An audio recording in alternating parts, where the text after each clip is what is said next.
James Harden has finally been traded from the Philadelphia 76ers. His relationship with Daryl Morey is completely deteriorated, and lots more to come on the 76ers and Clippers moving forward. I just want to say thank you for all the support I've received recently. I haven't made a video in about a week, but I know there are some of you still watching out there, and I appreciate some of the comments that you've put on the videos. It's great to hear that you have enjoyed the content and that you look forward for some more. So I'm going to try to make some more regular uploads here coming up, as I've taken about a week off, as I mentioned, but we're going to get right back into the swing of things. I'm just out the shower, making a video right away. Had to talk about this as soon as possible, and the landscape of the NBA as a whole after this. So James Harden, we know he didn't travel with the team. He sat on the bench last game, or was planning to, before getting traded. They wouldn't let him on the plane. Security stopped him and made him stay in Philadelphia. Lots of drama there. He said he'd never trust Daryl Morey again. That's still the case. There was a back and forth today between the two of them, saying Morey said, at the Hall of Fame induction, we're all going to forget about it. You know, everything's going to be fine. Business is business. And this is just a little bump in the road. Harden replies saying that he's never going to forgive Morey, nor does he want to talk to him or befriend him ever again. So, interesting there. We'll have to see how that happens down the road, of course. But Harden is now on the Los Angeles Clippers and reunites with, yes, Russell Westbrook. That was a bit of a failed experiment in the 2019 season. However, I did think that they were solid. Westbrook just really couldn't get the shot to fall, but was so good at drawing fouls and getting to the rim. They just fell a little bit short there, as they couldn't gather enough extra pieces. PJ Tucker's also going to the Clippers, and Filip Petrusev was also traded in this deal. However, he has just recently been moved, along with Cash, to the Sacramento Kings, and we don't know what the Clippers have gotten back in return, so we'll have to see what happens there. Weird they had to add Cash into the deal with Filip Petrusev, but I guess this is a big swing for the Kings, who probably don't have a whole lot of movement when it comes to cap space, with a lot of young guys coming up now at the end of this season, needing to be signed on a bigger contract. So yeah, Harden on the Clippers. Do I think that this makes them the best in the West, like the odds say? I don't. I still think that the Nuggets are the best team, and I really do think this puts the Clippers in contention with the Lakers. I think that's the two teams that really mesh there, and I think the Warriors are still a notch above them and just below Denver.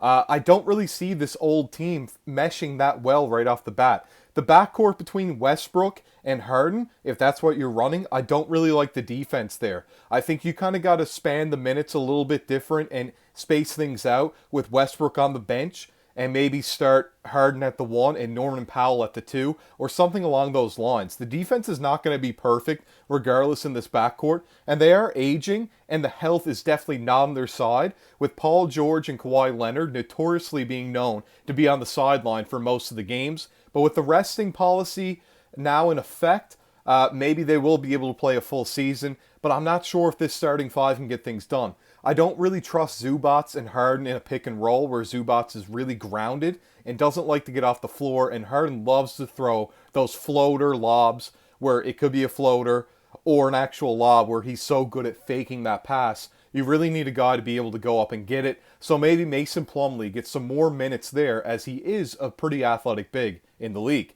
On the other side of things, the 76ers just got back Marcus Morris, Robert Covington, KJ Martin, Nick Batum, and multiple picks. I think this is a great move for them. Harden wasn't even playing. Kelly Oubre Jr. looked phenomenal to start the year. And Tyrese Maxey has always looked better when Harden's not on the floor. So I think that they fill out those positions pretty well. Marcus Morris is a guy that had a rough last year, and the year before he was okay. Shot the ball really well from the free throw line, but three wasn't as good as it was the year before, which was at 47%. On a few attempts, I think it was 4 or 5 a game. So I look to him probably shooting the ball a little bit better. He's a good, second Tobias Harris, a guy that can really catch and shoot well, if not a little bit better than Tobias in that category. And then you've got Batum and Covington, who weren't really getting a lot of rotation minutes. Batum was, but Covington not so much. and they're both solid defenders still to this day.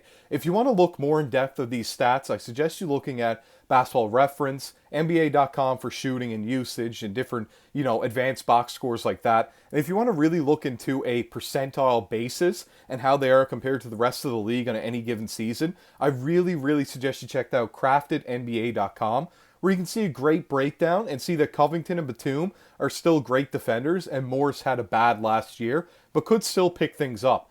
KJ really isn't much, but he was on the Houston Rockets, so it's hard to say what type of player he really is, because the Rockets are not the best organization right now. It doesn't seem like they know where to fit their players, who to put on at a lineup at any given moment, and they're really just tossing things around. Even Amen Thompson looks far, far worse than his brother Asor in Detroit, and I think it has a lot to do with how Houston runs their offense, and he's being forced into taking far too many three-pointers and not able to slash and play make, which he's so good at doing. Asor, remember, was supposed to be the worst playmaker, better defender, and Amen was supposed to be such a good playmaker, but he's not given as many opportunities in Houston's offense to do so. Ultimately, I think the 76ers get better in this deal. I think Joel Embiid really likes that Harden isn't another ball-dominant guy on the court. Maxey can definitely play off ball. He's great in the catch and shoot. And with Embiid with the ball in his hands more, and you get some great defensive players to help ease the load on him, which they really needed some extra defense on this Philadelphia team, I think it's great. I think it's a great fit. Without PJ Tucker, they replaced it with some length. PJ's getting older, and I think the 76ers ultimately won this trade. In the Clippers situation, you don't have health on your side, and you don't have age on your side. So if they don't make things happen this year and mesh right away, I'm sorry to say, but it's probably it for the Clippers run, and they're going to be in a rebuild right away with barely any picks to do so. We'll keep an eye on this in the next coming week. I'd like to revisit this as we see the teams play a couple games with their new players, see how they all mesh, see if chemistry's there right away. And maybe I'm wrong about this, or maybe I'm completely right. We'll have to see. I can't wait to talk to you in the next video. This has been Core Chronicles, signing out.